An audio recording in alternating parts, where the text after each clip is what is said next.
네, 공매도는 말 그대로 없는 것, 자신이 갖고 있지 않는 주식을 빌려서 파는 걸 의미하죠.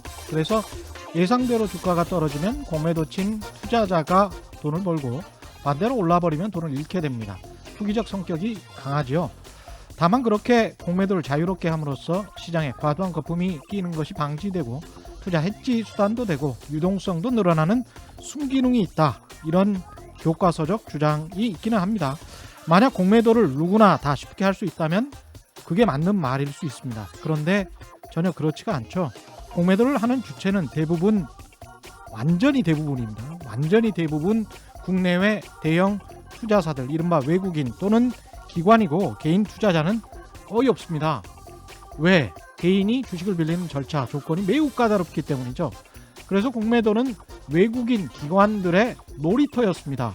그런 공매도가 아무런 보완 조치 없이 다시 살아난다? 투자 해지 수단은 꼭 공매도가 아니더라도 많이 있고 지금 공매도가 없더라도 유동성은 너무 커서 많아서 걱정인 상황입니다. 결국 현재로선 공매도의 순기능 중 과도한 거품이 끼는 걸 방지한다는 것, 이것만 유효한데요. 주가에 거품이 끼어 있는 걸 외국인 기관만 알아채서 공매도를 한다. 그럼 외국인 기관은 시장을 교정해주는 선생님, 개인 투자자는 탐욕스러운 바보들이라는 그런 말인가요? 오히려 없는 주식 빌린 척해서 공매도 사기친 곳들, 그랬던 적들 굉장히 많지 않았습니까? 외국인 기관들이었습니다. 완벽한 보완 대책 없이 다시 공매도를 허용하면 공매도 시장은 또 탐욕스러운 외국인 기관들의 놀이터가 될 겁니다. 네, 안녕하십니까. 세상에 이익이 되는 방송 최경련의 경제쇼 출발합니다. 저는 진실탐사 엔터테이너 최경련입니다. 유튜브 오늘도 함께 갑시다.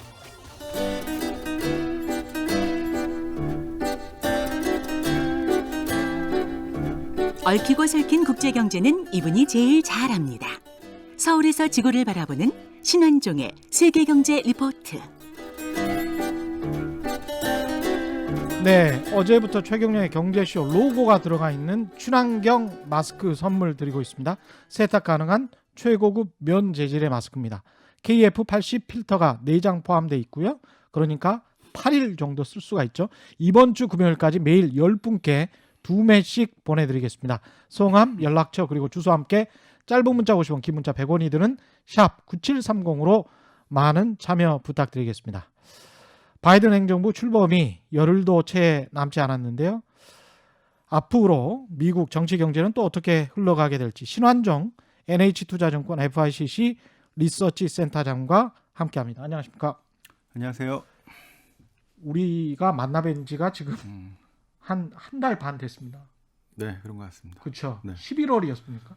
10월 말인가 12월 초인가 그쵸. 그랬죠? 예. 그 이후에 네. 미국이 난리가 났습니다. 네. 그 이후에 무슨 일이 있었는지 그동안의 일을 좀 정리를 하고 그리고 앞으로 전망을 해야 될 것 같아요. 네, 뭐 너무 많은 일이 나가지고 그래서 저희가 그전 방송이 아마 10월 말에 예. 대선하기 전에 이게 그 대선 정리가 되려면 1월 중반 가야 된다. 예. 그래서 1월 중반이죠 이제. 이제 정리가 좀 된 것 같습니다. 사장님 지금 이렇게 말씀하고 계시는 겁니다. 내가 맞췄다. 그때 저기 예. 너무 복잡해서. 예. 그래서 이제 그 바이든 정부가 이제 출범하는 걸로 이제 정리가 됐고요. 예. 너무 많은 일들이 있었는데 그 뭐 하여튼 차치하고 제일 중요했던 거는 이제 그 블루 웨이브라고 하는 예. 민주당이 그 상원 의석까지 이제 50대 50이 되면서 조지아주 2석을 다 먹었죠. 예, 그래서 예. 이제 1월 5일 때문에 이제 그 선거 이후에 어떤 상황이 아직 결정이 안 난 상태고요. 였고요, 지난달에는. 그래서 11월 중반 후반에 있었던 각 그 증권사들의 올해 전망이 예. 실은 그 공화당이 상원을 가져간다는 전망 하에 나온 거기 때문에 그렇습니다. 지금 예. 다 아직 수정을 하고 있는. 그래서 이번 주가 이제 자산 가격의 급등락이 지금 일어나고 있는 상황이 예. 자, 요거까지 봐야 됐기 때문에 그래서 이제 여러분들은 이제 일단 작년 대선으로 인한 이 영향은 이제 지금부터 나오는 게 진짜다라고 볼 수 있겠고요. 예. 그래서 이제 그 뭐 여러 가지가 있는데 예. 일단 뭐부터 시작할까요? 뭐부터 할까요? 진짜 첫 번째는 지난주에 있었던 의회 난입부터 시작할까요? 그러시죠. 아니 이게 네. 미국에서 그런 일이 민주주의의 모범 국가라는 미국에서 네. 그런 일이 있다는 것도 깜짝 놀랐고 네. 그 다음에 트럼프 대통령의 페이스북, 트위터 계정을 폐쇄시켜버리는 네. 그런 플랫폼 기업들의 조치에 관해서도 놀랐고. 네. 예. 저는 이렇게 놀라진 않았어요. 아, 그랬어요? 왜냐하면 예. 엄청난 혼란들이 왜냐하면 이 갈등이 너무 심각했기 때문에 그 진짜 그 이상의 실은 상황도 조금 염두에 두고 있긴 했었는데 예. 역시 미국이기 때문에 그 정도 선에서 끝났다는 생각이 들고요. 그 정도 선에서 지금 끝났다. 갈등이 전 세계적으로 그 각 국가 내에서의 빈부격차, 이 경제적 불균형에 대한 갈등들이 너무너무 심각한 상태이기 때문에 예. 민주국가 안에서도 예. 그래서 이런 그 미국처럼 이제 의회 난입하나 이런 사건은 어떤 나라에서도 나올 수 있다. 민주국가에서는. 난입한 사람들이 트럼프 지지자 네. 그리고 그러니까 지금 말씀하시는 거 보니까 경제적으로 좀 약자 이렇게 판단하는. 뭐 꼭 약자가 아니더라도 예. 그 정말 화가 나서 그 사람들 상황에는 그게 맞다고 생각한 거겠죠. 그 진입하고 근데 그게 이제 그 뭐랄까 좀 더 심각한 상황으로 발전하지 않고 자 자연스럽게 정권 이양이 이제 되면서 마무리되는 것들. 예. 그러니까 지금 모든 상당히 많은 나라들이 이 내부의 갈등이 너무 심해진 상태인데요. 그 중에 대부분의 하나가 나라들이. 네 대부분의 예. 나라들이 이게 민주국가니까 그렇지 중국 같았으면 그렇게 사람마다- 난입했다가는 큰일 나죠. 다 죽었죠. 다 죽었죠. 자, 다 죽었죠. 그러니까 이제 그런 극단적인 상황들이 예. 많이 나올 수 있다고 해서 보여지는데요. 예. 그만큼 지금 각 국가별로 요 경제적인 불균형, 이게 지금 사회적인 혼란으로 연결되는 게 많이 나올 거다라고 봅니다. 예. 코로나 이후에 그래서 제가 10월 말에 코로나 이후에 이제 완전히 패러다임들이 많이 바뀌는 메가 트렌드로 한 두 가지 말씀을 드렸죠. 예. 첫 번째는 지금 새로 시작하는 바이든 정부의 가장 중요한 화두는 일단 코로나 정리하는 거 빼고 예. 코로나 대응하는 거 빼고 가장 중요한 화두는 내부 경제적인 불균형을 해소시키는 것. 예. 여기에 인종적인 문제 뭐 여러 가지가 다 결부돼 있습니다. 이거 어떻게 해결할까? 자, 이 문제는 지난 40년 동안 예. 그 효율과 뭐 비용 절감 뭐 이런 것들을 위해서 전 세계로 나갈 수밖에 없었던 시장 중심의 신자유주의에 대한 강력한 비판들이 나왔기 때문에 예. 민주당 정부는 여기서 국가 중심으로 엄청나게 바뀌어야 된다. 그 흐름이 나올 수밖에 없다라고 된 거고 여기다 블루웨이브까지 가산됐기 때문에 그렇게 비판을 하고 또 집권을 한 거 아니겠습니까? 네, 그래서 블루웨이브로 이제 상원까지 이제 장악했기 때문에 지금 우리가 보이는 것보다 시간이 지나면 지날수록 더 거센 이런 국가 중심의 그래서 뉴욕이 아니라 워싱턴 중심의 이제 이런 흐름들이 강하게 나올 거다라고 말씀을 드렸고요. 예. 그 기본 조건들이 지금 만들어졌다. 한 달 반 동안 이런 사건들을 통해서 그 누차 강조하셨다시피 뉴욕이 아니라 워싱턴 중심의 경제 구조가 만들어질 것이다. 경제 정책 결정들이 예. 만들어질 그러면 것이다. 그런 것들은 어떤 것들이 될까요? 그러니까 이제 재정 보양책들을 예. 그 더 강하게 예. 할 거고요. 공화당이 반대를 많이 했잖아요. 예. 그래서 이제 민주당 의도대로 움직여지는 것들이 상당히 많을 건데 일단 그 바로 이제 $2,000 더 주겠다 그랬죠. 예. 자 이런 식으로 모든 사람들에게 $2,000 네, 더 추가 재정 부양 정책들이 14일부터 나올 겁니다. 14일부터 이번 주 이제 뭐 목요일쯤 되겠죠. 목요일 네. 금요일쯤 되겠죠. 자 그 이후로 각 주 지방 정부의 재정 지원들 이런 것들이 강하게 나올 거고요. 자 그래서 일단은 지금 코로나로 어려움을 겪고 있는 사람들이 빈민층, 중산층 이하 사람들, 뭐 그다음에 이제 회사에서 잘린 사람들, 이제 약층이기 때문에 예. 약지층이기 때문에 이 사람들을 지원해야 되기 때문에 예. 그런 추가 재정 부양이 먼저 나올 거고요. 예. 그 다음 단계로 이제 기후 변화부터 해서 다시 바로 20일 날 취임하자마자 그 파리 기후 협약에 다시 재가입부터 해서 예. 등등의 지금 민주당이 이제 추진하려고 하는 이런 것들이 이제 나올 텐데요. 일단 먼저 말씀드리고 싶은 게 아까 우리가 의회 난입 얘기가 여기까지 왔는데 예. 저는 이렇게 생각합니다. 이게 자 그래서 이제 미국이 뭐 저 엉망이고 중국한테도 욕 먹고 자 그런데 다시 극복하고 이게 실은 미국의 역사였거든요. 예. 옛날에는 이렇게 갈등이 심해져서 전쟁도 했죠. 그렇죠. 남북 전쟁이죠. 했죠. 예. 네. 그 이번에 남북 군기를 들고 온 거예요. 그래서 의회 난입한 사람들이 네, 남북 네. 운기를 흔들었어요. 예. 그래서 이런 사건들이 이제 요 의회 난입 사건이 아니라 코로나라든가 그 전에 그러니까 저는 이제 미국이 똑같은 미국이 한 250m 온 게 아니고 예. 변화되는 미국이 있었다고 생각합니다. 1780년에 만들어서 예. 쭉 가다가 그 갈등이 쌓여서 남북 전쟁 때 그 갈등이 폭발되면서 이게 어느 정도 정리가 되면서 쭉 오다가 또 이제 1894년, 96년쯤에요. 공황이 한 번 있었고요. 예. 그때 이제 맥킨리라고 하는 대통령과 음. 그 제닝스 브라이언이라고 하는 사람들이 예. 그때 이 사람들이 만든 게 이제 파퓰리스트 당이라고 해서 파퓰리스트의 기원이 거기서 나오죠. 자, 왼쪽에 서부 탄광 이런 사람들은 은도 같이 쓰자. 예. 안 된다. 금 쓰자. 이거 갖고 아주 치열했어요. 예. 홈리스 한 200만에 실업률 20%에 아주 그랬을 때 결국에는 공화당이 승리하게 되면서 예. 자, 이 사람들은 내부가 아니라 해외로 이제 진출하게 되면서 물꼬를 틀면서 미국이 해외로 진출하게 되는 계기가 되는 식으로 바뀌죠. 아.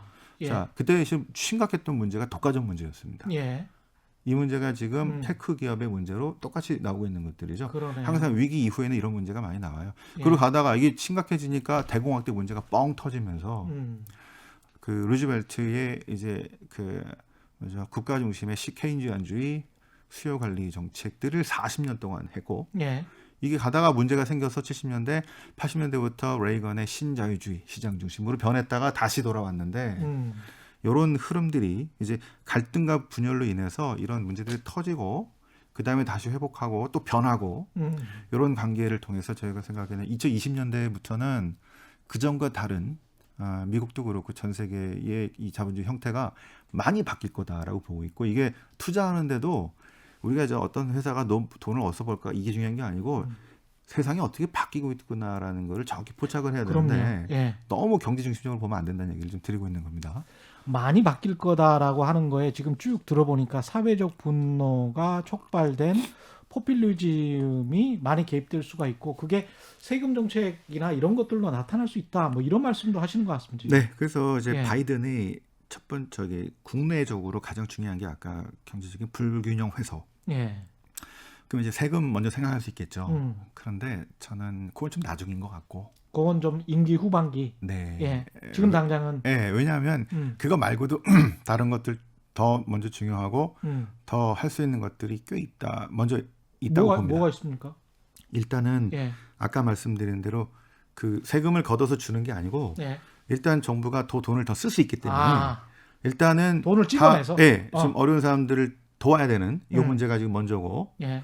자, 코로나로 그 지금 어려움을 겪고 있는 사람 백신 접종을 올해 안에 확대시켜야 돼서 경제 기반을 회복하는 것들이 일단 먼저. 그래서 추가 재정 부양 같은 재정 정책, 확대적 재정 정책이 제일 먼저. 그렇겠죠? 이거 지금 뭐 예. 거칠 게 없기 때문에 아마 새로운 정부가 시작되고 이번 주부터 해서 재정 부양과 함께 그 경제팀을 짜서 예. 이렇게 하겠다라는 것들이 나오면서 올해 중반 또는 하반기에 백신 접종도 많이 되고 경제 회복에 대한 기대감이 높아지는. 예. 그래서 이제 지금 미국제 금리가 그거 반영하고 먼저 오르고 있거든요. 예. 그렇죠. 예. 예. 자, 그리고 달러가 지금 약세를 기대했다가 강세로 가면서 이런 흐름들이 먼저 나왔다라고 볼 수 있겠고요. 두 번째로는 그 아까 말씀드렸던 파리 기후 협약 대응을 재가입을 하면서 크게 바뀐 게 이제 코로나 이전과 이후가 제일 많이 바뀐 게 기후 변화에 대해서 그 사람들의 생각이 완전히 바뀌었죠. 그렇죠. 왜냐하면 우리가 만든 재앙이구나 바이러스가 이렇게 네. 생각을 하게 됐죠. 그래서 예. 우리가 지금 항상 뭐 투자하면 뭐가 지금 다음번에 돈 벌 기회인가만 생각을 하는 사람들이 많지만 예. 그게 아니고 다음번 이벤트 리스크가 엄청난 게 튀어나올 가능성이 바로 요 기후 변화라고 모두가 얘기하고 있는데 별식지 변화하고 있는 것 같고 일단은 그런 게 나오지 않도록 전 세계가 특히 미국이나 주요 국가들이 방어해야 되는데 예. 일단 미국의 생각이 이제 바이든은 기후 변화 대응에 적극적으로 대응하면서 앞으로 그린 에너지 정책을 어떻게 추진하겠다 이런 얘기를 빅픽처와 이 청사진들을 뭐 한 2050년까지 탄소 제로뿐만 아니라 예. 여러 가지 다른 나라한테도 탄소세를 강요하게 되면서 이제 예. 무기로도 쓸 수 있는 기후 변화에 대한 강력한 대책들을 두 번째로 내세울 것 같고요. 그린 에너지 대책, 다른 나라에게 탄소세를 부과한다. 이거는 중국에 대한 어떤 제재도 굉장히 될 수 있겠습니다. 네, 중국도 그렇고 이제 예. 이머징 마켓들 좀 어려울 수 있을 것 같고요. 그래서 음. 우리도 빨리 바뀌어야 되는 이런 문제들이 이제 추가로 나올 수 있을 것 같습니다. 예. 그래서 이제 그 관련해서 신재생 에너지 여기에 지금 투자를 많은 분들이 또 연구하고 계시죠. 예. 자, 그 다음에 세 번째는 이제 본격적으로 내부의 문제인데요. 그거는 테크 기업에 관한 규제입니다. 테크 기업에 관한 규제. 네. 아까 말씀했던 그 페이스북, 예. 뭐 구글 예. 등등의 문제인데요. 그러니까 1900년대 초반에 아까 저기 대공황 이전에 완전 자유방임주의 시대 때 예.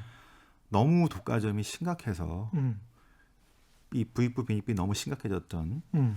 자, 그 당시에 그 규제를 많이 받았던 데들이 이제 록펠러 같은 그래서 스탠더드 오일을 해체하고 그랬지 않습니까? 이 독과점을 하다 보니까 그 다음에 비즈니스를 하는 기업들의 어떤 그 생태계를 만들지 못하고 오히려 이게 거대한 공룡이 방해하고 파괴하더라. 자, 그래서 그때 독과점을 해체시켰는데요. 예. 지금도 마찬가지입니다. 이제 2000년대 이 IT 기업들이 새로운 창조적인 파괴를 하면서 등장을 했는데 이게 자기 다음번에 치고 나올 것들을 전부 다 인수합병하거나 독과점을 하면서 싸게 자라지 못하게 하거나 이런 것들 때문에 엄청난 마진을 다 가져가는 게 정당하냐는 거죠. 그렇죠. 예. 이게 예. 지난 40년 동안은 그냥 용인됐던 그런 신자유주의 시대였기 때문에 가능했던 겁니다. 자, 거기서도 좀 문제가 나오기 시작했었지만 이제는 본격적으로 아니 그 아마존의 제프 베조스가 잘한 건 맞는데 1조를 가지고 있는 얼마죠? 엄청난 그걸 가져가는 게 예. 말이 되냐는 거죠. 음. 왜냐하면 혼자 만든 게 아니지 않습니까? 그렇죠. 미국 국방성에서 연구했던 1조 달러 것들이 가지고 있겠습니다. 지금. 예. 연결돼서 간 것도 있겠고, 음. 그다음에 그 이제 본사를 저기 어디죠? 막 옮겨가면서 세금을 많이 내지 않은 것들도 있겠고 등등으로 인해서 IT 기업에 대한 규제는 우리가 생각하는 것보다 더 강력하게 제재를 할 가능성이 높다고 봅니다. 이게 또 유럽에 정말 좀 특이한 게 물론 이제 트럼프 대통령의 그 관련된 그 국회의사당 난입과 관련된 행위를 제가 지지하는 거는 전혀 아닙니다만 그럼에도 불구하고 페이스북이나 트위터가 트럼프 대통령의 입을 틀어 막아 버렸잖아요. 그 관련해서 메르켈 총리가 야 그렇게 미국이 민간 기업을 플랫폼 기업을 규제를 안 하니까 미국의 헌법과 상치되는 일이 지금 민간 기업 스스로 해버린다는 거예요. 그래서 개인의 자유, 대통령이 아니고 개인의 계정을 어떻게 마음대로 폐쇄시킬 수가 있느냐. 트위터나 페이스북이. 그래서 메르켈 총리가 미국도 유럽처럼 규제해라. 플랫폼 기업들을. 이걸 바이든한테도 이야기를 했더라고요. 그래서 이게 어떻게 보면 유럽이 이제까지 해왔던 규제 중심의 어떤 정책들이 미국에도 반영이 되는 게 아닌가 그런 생각도 들어요.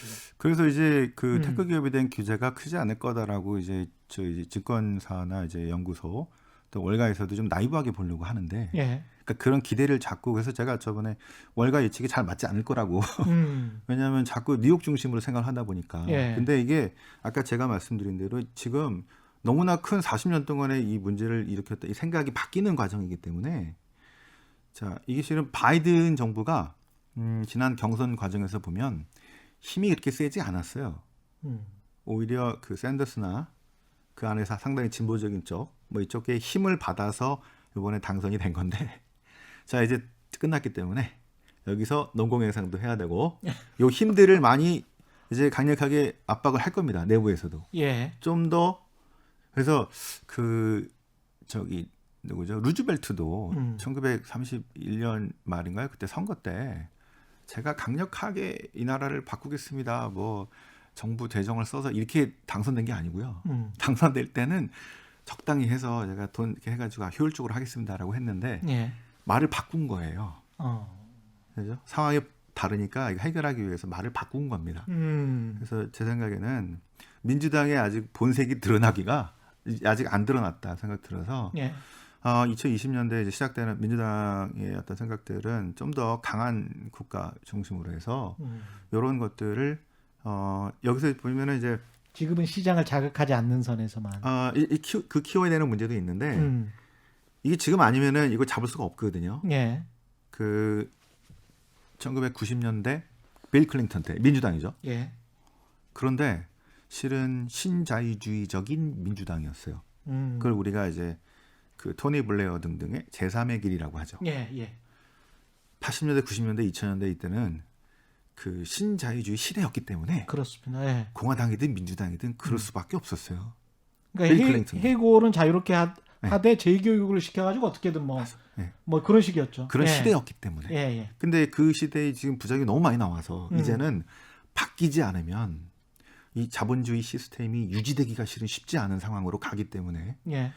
그 탐욕스러운 자본주의가 기업들이 그걸 추구하게 되면서 이 빈익빈 부익부가 너무 심해진 상황도 그렇거니와 예. 환경 파괴와 뭐 기후 변화 대응을 전혀 못했고 여러 가지 사회적이고 또 이런 구조적인 문제를 낳았던 이런 것들이 있기 때문에 지금은 그런 강력한 변화를 요구하는 이런 상황이기 때문에 그걸 대처하지 못하면 시스템 자체가 위험해질 수 있기 때문에 강력하게 변하는 상황에서는 지금 할 거는 한다라고 봤을 때 저희는 이제 테크 기업에 대한 규제는 독과점 규제는 좀 더 강하고 아주 합리적으로 특히 진보적인 이 힘들이 많이 반영이 된 이런 상태로 갈 건데요. 요거는 어떻게 보면은 나중에 말씀드릴 그 중국의 엔트그룹에 대한 규제도 실은 비슷한 맥락으로 될 수는 있습니다. 그럼 플랫폼 기업도 잡고 중국도 미국을 잡을 것이다. 네. 그래서 증세는 아마 예. 올해 좀 논의를 한 다음에 예.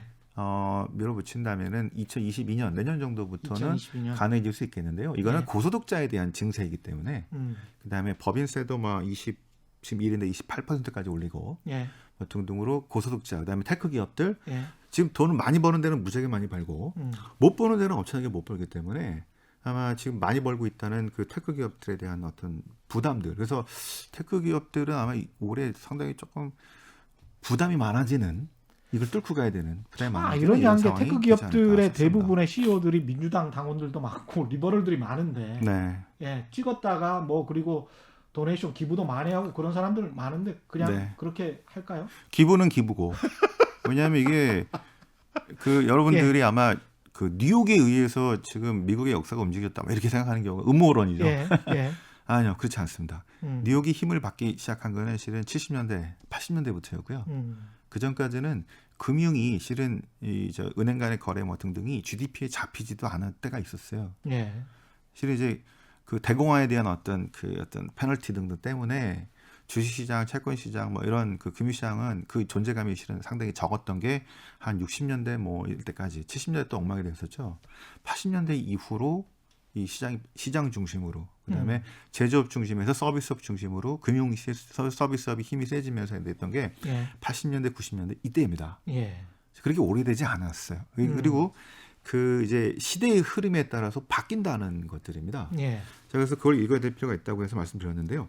이게 이거죠. 우리가 지난 40년 동안에는 많은 마진들이 다 그 테크 기업이라든가 소수가 가져가는 이런 시스템이어서 빈익빈 부익부 커지고 이런 문제가 있었고 그래서 그 졸리 대표님 얘기는 그거죠. 그런 주식을 사자. 그죠? 그냥 그렇죠. 그거 안 네. 하고 일만 해가지고는 네. 부자 못 된다. 그러니까 네. 그 주식 사자. 주식을 네. 사서 독과점 플랫폼 기업을 그냥 사라. 그렇지. 그런 기업들을 네. 사라는 거고요. 제 얘기는 뭐냐면 지금 그게 문제이기 때문에 그 시스템 자체를 변화시키려고 하는 흐름이 지금 되게 거세진다. 그러니까 살 때 그 흐름이 어떻게 바뀌는지를 잘 보고 알아보고 살아. 보고 사시라는 네. 얘기입니다. 그러니까 무턱대고 지금 그동안의 시스템이 이렇게 움직였으니까 사자가 아니고요. 지난 네. 40년하고 강하게 바뀔 가능성이 높기 때문에 그래서 이거를 이제 어떤 분들은 이제 아까 말한 그 시장 중심, 국가 중심, 다시 시장 중심, 다시 지금 국가 중심? 근데 이게 너무 뻔하잖아요. 그렇죠. 우리가 샤워실의 바보들이란 얘기를 합니다. 예. 통화정책 얘기할 때 많이 하거든요. 금리를 너무 많이 내리면 너무 많이 내렸는데 뜨거워. 뜨거. 그다음에 반대로 또 막 내렸는데 또 이게 문제가 있어. 추워. 그러면 또 뜨거 할까요? 적당히 하겠지. 거기까지는 안 가기. 거기 그때 90 갔으면 한 6, 70 했겠지. 그러면서 요거를 맞춰갈 거잖아요. 예. 그러니까 시장과 국가라는 이분법을 넘어서 이 뭘까? 용납이 안 되는 것들은 이제 너무 탐욕스러웠던. 음. 그러니까 이제 그 2008년 전에 골드만삭스도 그렇고 이제 금융권들이 미국의 금융권들 IB들이 너무 너무 많은 마진들을 가져갔던. 예. 그래서 결국에는 금융위기를 나서 엄청나게 문제를 일으켰던 이런 것들은 안 돼. 그죠? 이런 것들이 밝혀지게 되면서 또 안 되는 것들이 적게 드러나게 되면서 우리가 지금 투자의 패턴이 완전히 바뀐 게 ESG죠. 예. 그 사람들이 이제 환경 사회, 관련되고 예. 지배구조. 환경 관련되고 뭐 이런 것들 지배구조 관련된 것들이 돈이 된다고 하는 그게 아니고요. 세상이 그렇게 바뀌어야 된다는 얘기를 지금 정부의 압력에 의해서 그죠? 이쪽으로 바뀌지 않으면 우리가 살아남을 수 없기 때문에 과거랑은 투자 패턴이 완전히 달라져야 된다는 것들을 얘기하는 겁니다. 그래서 이쪽으로 지금 바뀌지 않으면 살아남을 수가 없다. 그렇죠. 예. 이제 환경 보전과 기후 변화에 강력하게 대응해야 된다. 마진은 적더라도 마진은 적더라도. 그게 마진이 많이 나온다는 게 아니고요. 음. 마진이 적더라도 해야 된다는 겁니다. 음. 그런 것들이 조금 문제는 있어도 옛날에 10% 20% 벌어도 그거보다는 5% 4% 벌어도 이런 것들이 오래 갈 수 있고 이렇게 가지 않으면 안 된다라는 사회적 책임을 부과하는 방식으로 가는 거고요. 그쪽 방향으로 가고 있다 지금. 가게 만든다. 그래서 가게 지금 만든다. 발등에 불 떨어져서 연기금과 뭐 보험할 것 없이 전 그 금융기관들이 지금 전부 다 ESG 하고 있는 이유. 잠깐요. 그 트럼프 있지 않습니까? 네. 트럼프는 어떻게 될 것 같습니까? 음. 그리고 그 지지자들은 트럼프는 예. 만약에 이번에 그 탄핵의 바이든 정부 출범해도 이게 그 계속 탄핵을 진행할 수 있거든요. 예. 거기서 민주당은 탄핵을 시도하려고 할 것 같습니다. 그 하원에서는 과반수가 넘으면 되고요. 예. 근데 상원이 3분의 2가 돼야 돼요. 아. 그러면 67명입니다. 예. 지금 50대 50이잖아요. 그렇죠. 그러면 공화당 안에서 17명이 그 탄핵을 찬성할 것인가로 봤을 때 쉽지가 않을 것 같아요. 왜냐하면 트럼프 이 탄핵을 시킨다는 얘기는 왜 끝났는데 왜 시키냐? 다음번 대선에 출마하지 못하게 하려고. 네. 네. 이대로 가면요. 만약에 이제 탄핵 없이 이제 없이 탄핵하지 않고 끝나면 트럼프는 다음번 대선에 나온다고 할 겁니다. 그래서 강력한 정치 세력으로 아마 움직일 가능성이 높습니다. 특히 킹메이커 또는 7천만 명의 표를 받았기 때문에 공화당 의원으로서는 트럼프를 무시할 수가 없어요. 그래서 아직도 쩔쩔매는군요. 그럼요. 예. 강력한 그래서 뭐 방송사를 차린다는 얘기도 있고 방송을 한다는 얘기도 있고 맞아요. 그 이야기 있어요. 팟캐스트를 방송사 차린다는 이야기 방송사하고 있어요. 유튜브 하겠지 뭐. 네. 그래서 막 그 영향력을 할 거고요. 그럼 이제 2022년에 중간 선거도 공화당 의원들은 트럼프의 거기서 벗어날 수가 없을 거예요. 그래서 트럼프짐이 남는다라는 얘기들이 실은 그런 얘기들인데요. 그러네. 제 보기에는 근데 지금 상황에서 얼마 안 남은 이 상황에서 결정을 해야 되는 상황에서 공화당이 17표로 반란을 할 거냐? 공화당 내에 강력한 리더십이 없어요. 그죠. 반 트럼프 연합이 될 만한 세력도 없어서 17명이 스스로 알아서 반란이 나올 가능성은 있는데 아마 쉽지 않을 강경 지지자들이 그렇게 7천만 명이나 있으면 뭐 강경은 아니겠죠. 예. 그래서 쉽지는 않죠. 트럼프가 이거 끝나도 영향력을 계속 행사하고 혹시라도 요 바이든 정부가 뭐 잘못한 거 있으면 이제 끄집어내서 이게 다음번 대선에 나올 때 전략으로 쓰겠죠. 그런데 실제 나올지 안 나올지는 모릅니다. 왜냐하면 이제 재무 구조 까야 되거든요.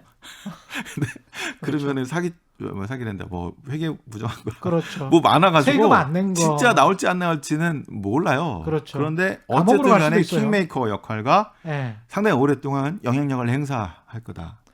그래서 탄핵을 하려고 그러고 자꾸 그래서 인정을 안 했던 거죠. 패배를 인정 안 하고 이거는 부정선거고 뭐 이런 얘기를 했던 건데 그래서 그런 힘들이 계속해서 남아있을 가능성이 높다고 봅니다.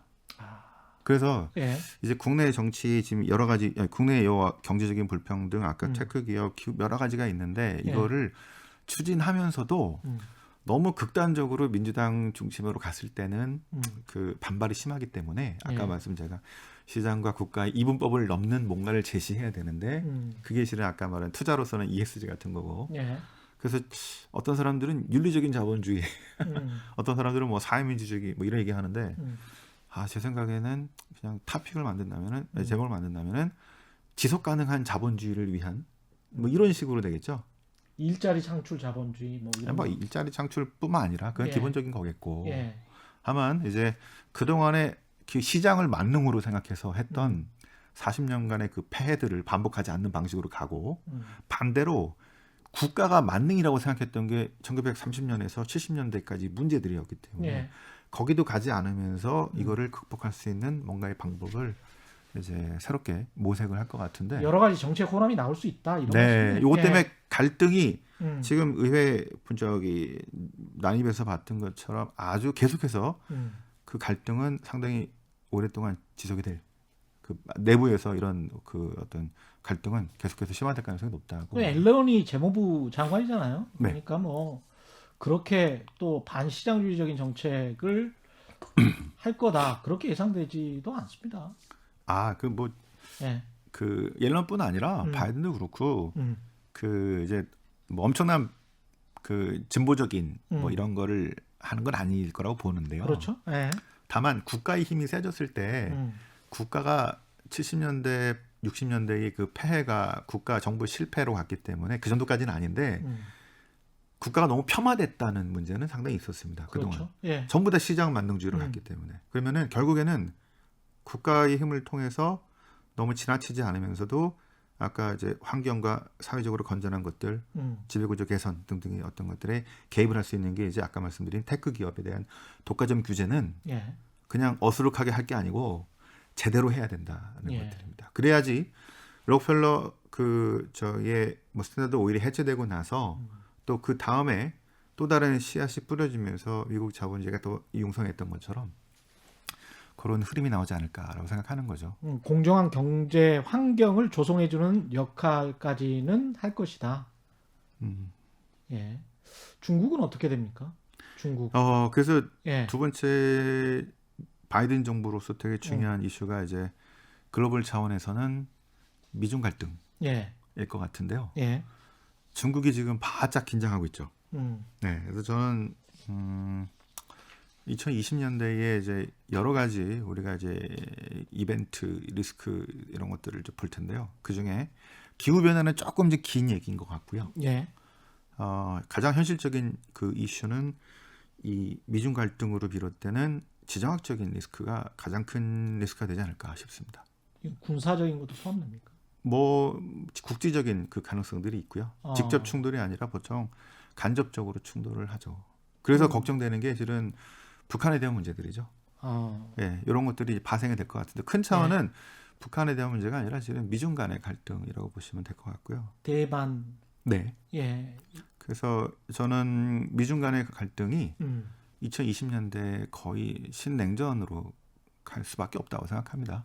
신냉전으로 간다. 네, 그리고 이 무역 갈등에서 시작된 이 문제가 IT 기업 뭐 경쟁 또 뭐 이렇게 됐는데 그냥 이 정도 수준이 아니고 그리고 금융시장 개방 이렇게 끝나는 게 아니고요.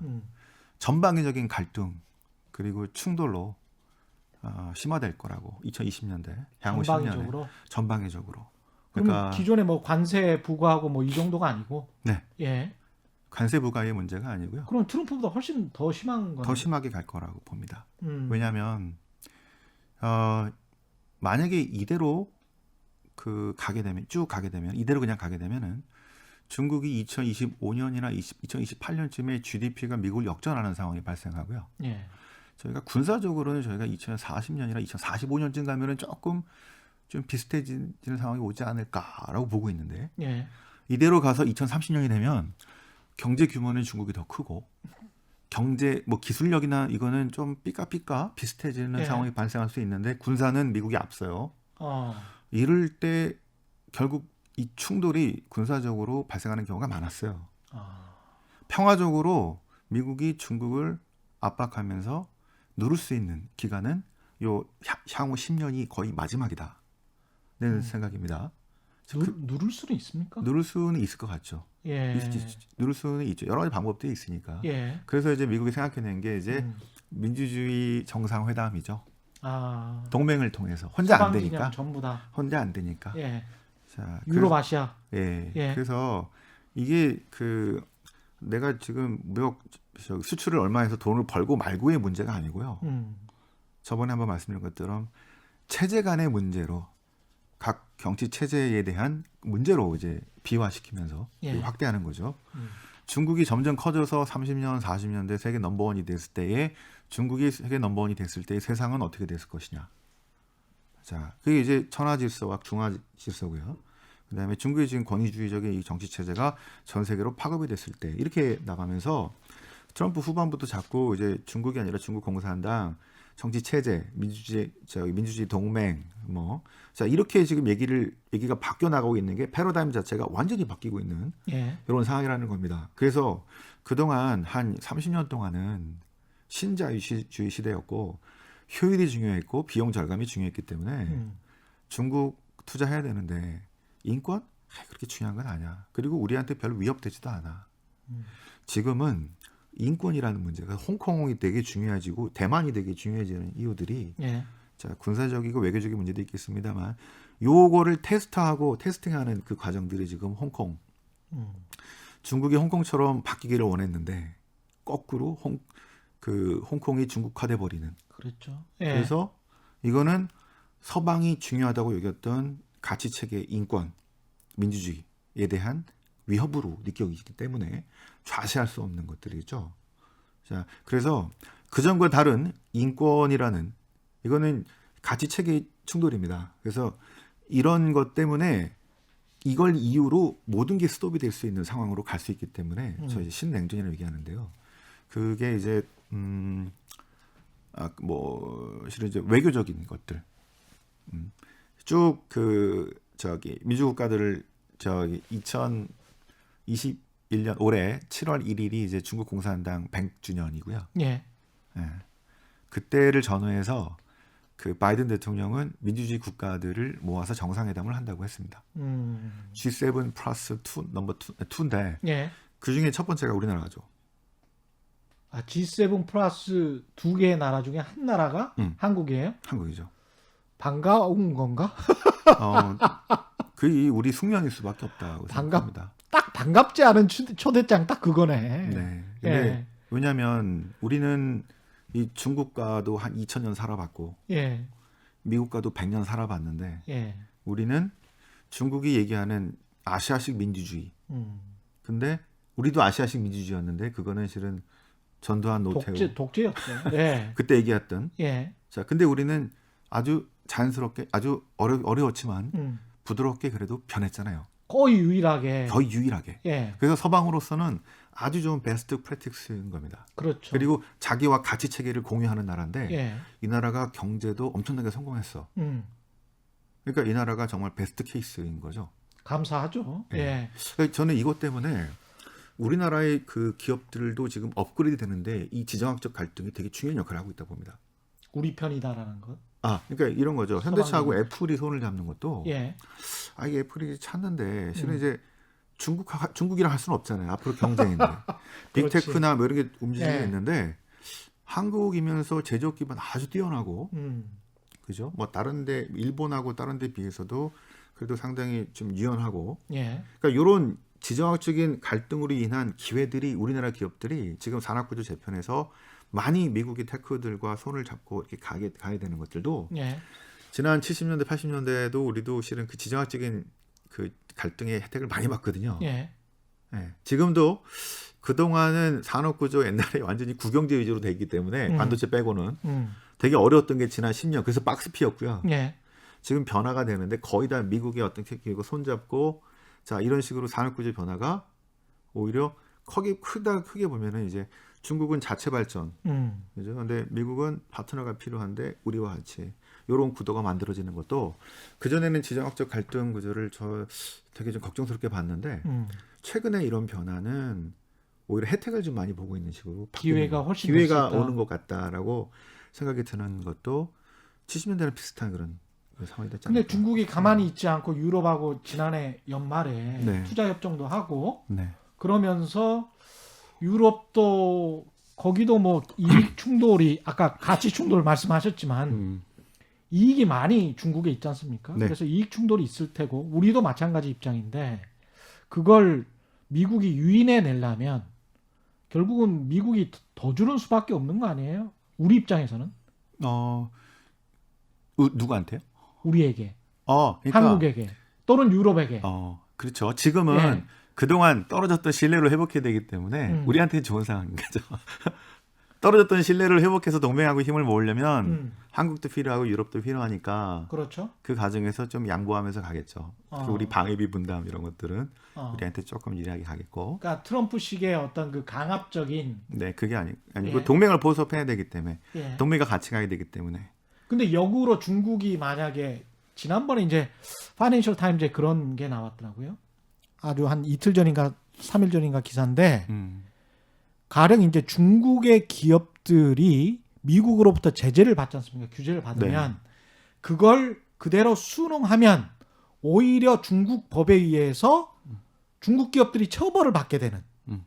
그러니까 역으로 미국이나 서방 진영이 너희들을 규제를 하면 그 규제에 저항하든지 아니면 순응하면 처벌을 받을 거야. 이렇게 돼 있는데 기사 말미에 그게 중국의 기업이냐 아니면 중국의 어떤 공장을 둔 기업이냐 그런 글로벌 기업들이라면 그러면 서방 진영에 있는 어떤 기업들도 불이익을 받게 되는 거 아닌가 그런 이제 기사가 나왔어요. 네, 그 중국도 준비를 하는 거죠. 그렇게 네. 세컨더리 보이콧이 나왔을 때 그 포섭배가 어려워지는. 그렇죠. 그래서 초반에는 미국도 그렇게 다 보이콧해서 하면은 어떤 유럽이나 한국 기업들이 좋아하겠습니까?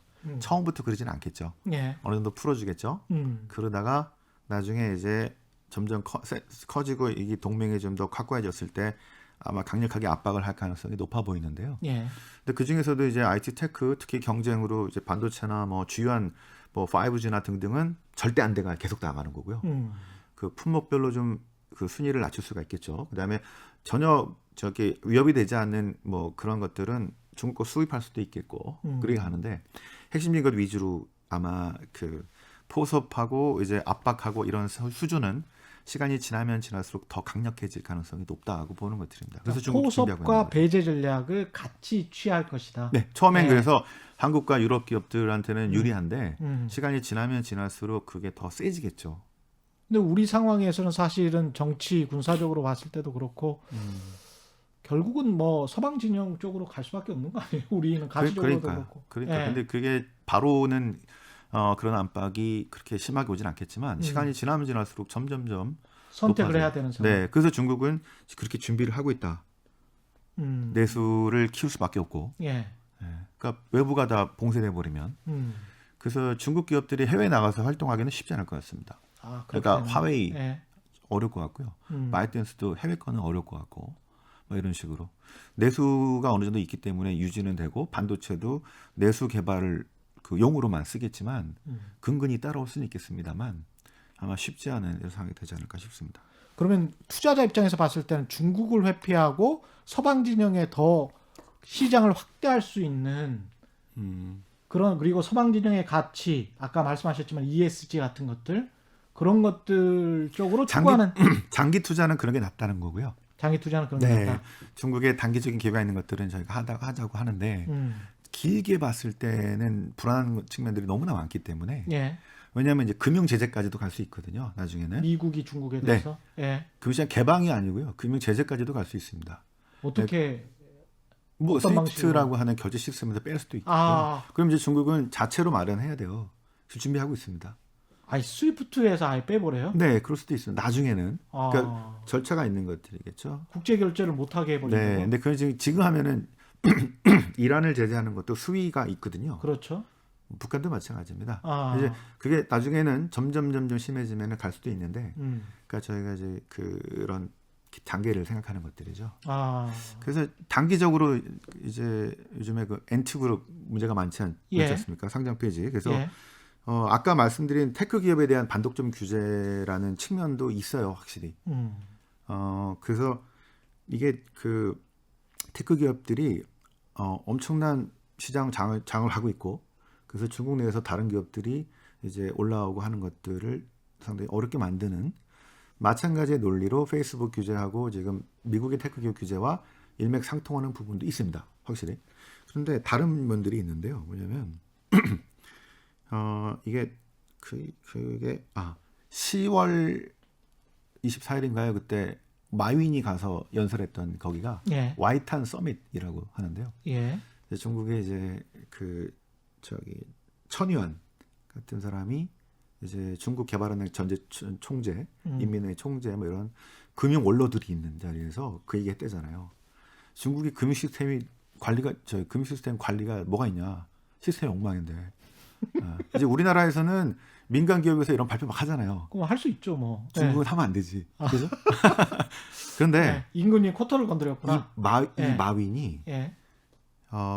실은 이제 중국 자본주의의 천병이죠. 상징이죠. 예. 중국으로서도 자신 있게 얘 밀어준 거잖아요. 그렇죠. 그래서 원래